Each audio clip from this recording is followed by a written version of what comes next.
1797 में एक मशहूर साइंसदान थे हेनरी कैवेंडिश। उन्होंने सोचा कि जमीन के मास को कैलकुलेट करते हैं। अब जमीन के मास को न्यूटन की इक्वेशन की मदद से कैलकुलेट किया जा सकता था, लेकिन यहां पे वैल्यू ऑफ जी यानी ग्रेविटेशनल कांस्टेंट को डिटरमिन करना जरूरी था।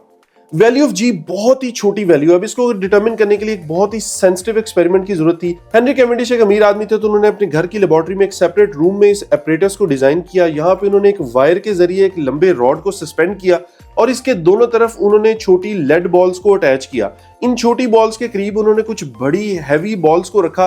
आइडिया ये था कि अगर इन दोनों बॉडीज के दरमियान कोई फोर्स ऑफ अट्रैक्शन पैदा हुई तो छोटी बॉल्स बड़ी बॉल्स की तरफ मूव करेंगी।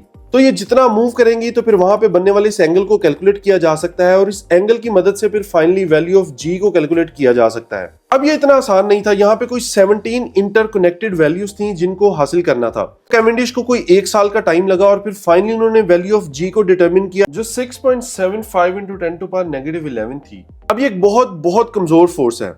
अब इसका मतलब यह है कि अगर 1 किलोग्राम मास की दो बॉडीज को 1 मीटर के फासले पे रखा जाए तो वो इस वैल्यू के बराबर एक दूसरे पे फोर्स ऑफ अट्रैक्शन लगाएंगी। यही वजह है कि हमें आम जिंदगी में चीजें एक दूसरे की तरफ खींचती हुई नजर नहीं आती, क्योंकि ये वैल्यू बहुत कम है। फाइनली टाइम था कि इस वैल्यू को न्यूटन की इक्वेशन में प्लग इन किया जाए ताकि मास ऑफ द अर्थ को कैलकुलेट किया जाए। अब इस इक्वेशन में जी की वैल्यू ऑलरेडी 9.8 मीटर पर सेकंड स्क्वायर कैलकुलेट की जा चुकी थी। Radius of the earth already मालूम था। अब फाइनली जब वैल्यू ऑफ जी को प्लग इन किया गया तो जो मास ऑफ द अर्थ सामने आया वो around 6 billion trillion metric ton के करीब है। इतनी एक्यूरेट मेजरमेंट थी कि इवन मॉडर्न दुनिया में भी लेस देन 1% का एरर शो होता है। इतनी इंपॉर्टेंट कैलकुलेशन थी कि इसके बाद सिर्फ न्यूटन की इक्वेशंस को यूज करते हुए मून, सन और बाकी प्लैनेट्स का मास भी कैलकुलेट किया जा सकता था। इसी तरह मॉडर्न दुनिया में नेविगेशन, स्पेस फ्लाइट और इंजीनियरिंग में भी इस वैल्यू की बहुत अहमियत है।